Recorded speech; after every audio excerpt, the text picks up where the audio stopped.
As the war approaches its third anniversary, our message is clear. The bloodshed must stop, and this war must end. President Trump has been clear with the American people and with many of your leaders that stopping the fighting and reaching an enduring peace is a top priority. He intends to end this war by diplomacy and bringing both Russia and Ukraine to the table.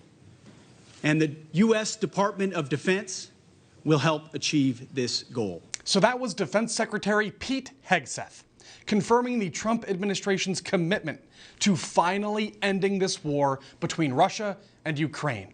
And that was at a meeting with the Ukraine Defense Contact Group in Belgium yesterday. He clearly articulated Trump's plans for reaching a peace agreement immediately. And he also spoke about the hotly contested issue of Ukrainian membership in NATO, which was vehemently supported by the Biden-Harris administration. The United States does not believe that NATO membership for Ukraine is a realistic outcome of a negotiated settlement. Instead, any security guarantee must be backed by capable European and non-European troops. If these troops are deployed as peacekeepers to Ukraine at any point, they should be deployed as part of a non-NATO mission, and they should not be covered under Article 5. There also must be robust international oversight of the line of contact. To be clear, as part of any security guarantee, there will not be U.S. troops deployed to Ukraine. And while the nation's defense secretary was communicating that message just yesterday, President Trump said those negotiations to end the war will begin immediately, following his phone calls with both Russian President Vladimir Putin and also Ukrainian President Volodymyr Zelensky.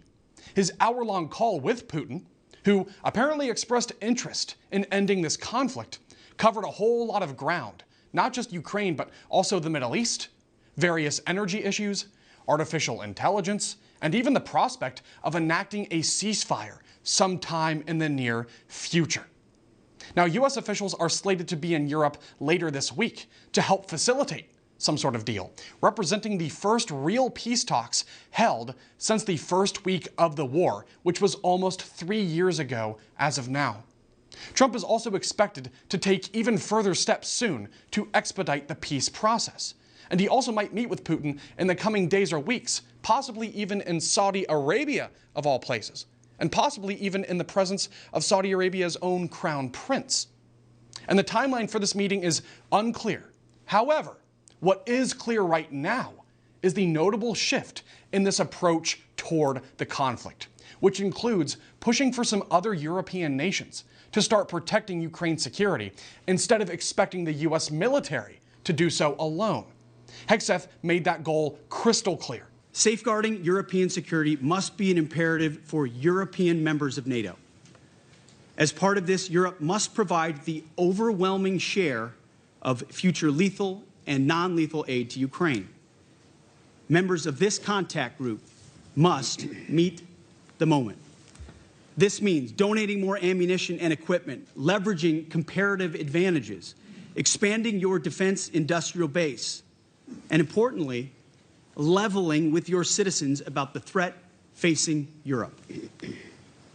Part of this is speaking frankly with your people about how this threat can only be met by spending more on defense. Joining us now to discuss is military defense attorney Davis Younts. Davis, thank you for joining me. Hey, good evening, Riley. So I want to ask you about that clip right there, because Hegseth is coming out strong, and he's saying we need European nations to really step up and meet the moment when it comes to Ukraine. What do you think about that idea? I mean, it is just incredibly refreshing to hear clear leadership, yes, clear expressions of ideas and concepts from this administration and from Secretary Hegseth. And what he is saying to European leaders is that the United States cannot and will not indefinitely fund their defense. They have to step up on their own and be prepared to act as nations and do things that are in their best interest and to provide for their own defense. We cannot continue to do it. So it's just ultimately exciting and refreshing to hear this kind of clear speech and clear leadership coming from the Department of Defense. It certainly is, and it really makes me wonder, are we finally getting close to ending this conflict once and for all? I'd like to ask you about that point, because there's a lot of talks going on right now, and it seems like Trump has spoken with both Putin and Zelensky, and both parties seem interested in peace. And we've been hearing that for a while, but we haven't seen that translate into any sort of ceasefire. So what do you think about that? Listen, I think that the first step towards a peace process had to be the ending of U.S. aid to Ukraine, because what the U.S. was doing was propping up their ability to continue fighting this war. And so that was the first step. When that ended, Ukraine had to come to the negotiating table. And at the same time, Vladimir Putin has a level of respect for President Trump and this administration, because he understands that President Trump is going to look out for what is in the best interest of the United States, and there will be peace through strength. President Trump is not afraid to use all the tools available to the United States, including tariffs and other things, to further our national interests. So I really don't think either nation has a choice but to come to the negotiating table. And this is what happens when you have real leadership. And to me, it emphasizes the lack of leadership we've had for the last 3 years. Okay. Now, what's interesting, just on that note, is Hegseth yesterday coming out and also confirming, though, the fact that we do have some kind of security interests tied to the Ukrainian state and tied to its sovereignty. In fact, Trump even sort of talked about that recently. There was an article I saw where he said that Ukraine basically agreed to let us access, tons and tons, possibly hundreds of millions of dollars worth of rare earth minerals. So maybe there is a reason to at least have some vested interest in the Ukrainian state. But I'm wondering, how far would we be willing to go? Because antagonizing Russia, a nuclear-armed state, certainly doesn't seem to be wise in the long run.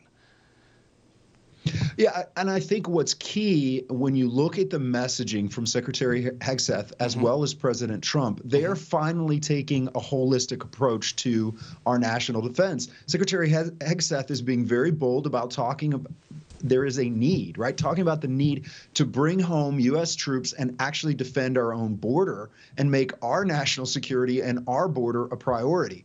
That is a larger piece of what's happening when we talk about this conflict. So as President Trump is doing this, what he's talking about is we have invested billions of taxpayer dollars into Ukraine, whether we agreed with it or not, to prop up Ukraine. Now it's time for Ukraine to pay that back. And if they have natural resources available, it only makes sense that there would be, deals in place to allow the export of those resources to the United States. So I think that's an important part of this, but it's just refreshing to see that whatever arrangement is made in Ukraine, the priority is going to be the United States national defense and securing our own border, not a nation in Europe's border. Well, and that's the thing, David. So that's our position, but it's different necessarily from NATO's top priorities. And I know that's a whole different conversation, but I also want to ask you about any issues that might come up with these peace talks, because maybe a ceasefire is on the horizon. That would be great. I would personally love to see that. However, Zelensky just did an interview with The Economist, I believe, and I was reading through the transcript, and it seems like he's still got some cold feet about the negotiation process. He's not sure exactly what's going on with the Trump administration. So I feel like there's some mixed messaging here, where on one hand, both sides want peace, but on the other hand, there still might be some hesitation. So what do you make about that? Again, I think what we have to understand when we look at President Trump's actions in negotiating with foreign leaders is he will use negotiation tactics. He will use a degree of subterfuge or confusion to gain an advantage. So I do think there's a clear plan. I think there are pathways that make sense to negotiate this peace. And at points, I think he's going to do things to unbalance Zelensky as well as unbalance Putin in order to bring them to the table. He is a master negotiator. He has experience doing that, and he understands what it takes to implement the right level of confusion and chaos into these negotiations so that no one comes out completely happy. I don't think either Ukraine or Russia comes out of this completely satisfied, but what will come out of this is a peaceful negotiation and a steady state that makes sense. And hopefully it's an enduring peace, right? We don't want something that just lasts for a week and then falls apart again. We want long-term peace in the region. No more fighting, no more drone strikes, no more bloodshed, no more escalation with a nuclear-armed nation. So I think this is really interesting. But as we're moving forward, looking to the next steps of the process, what are you expecting to see? And by the way, just final 30 seconds here. Yeah, I expect to see a return to a scenario where Russia has control of at least a portion of the Crimea and access to those Black Sea ports. Practically, I think that's going to be part of this outcome, and I don't think Ukraine is going to join NATO. So look for those two pieces of this. Okay, absolutely. I'm not sure how NATO is going to feel about that, but I really think that is ultimately what is best and most practical, not just from our position, but really everybody's. So we'll have to see what happens. But as always, Davis, thank you for stopping by. Thank you. God bless.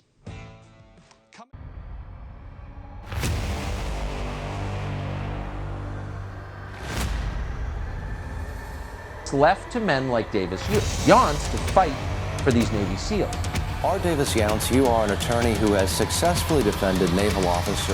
Davis Younts has been instrumental in defending service members. Davis Younts successfully defended an evangelical Navy lieutenant.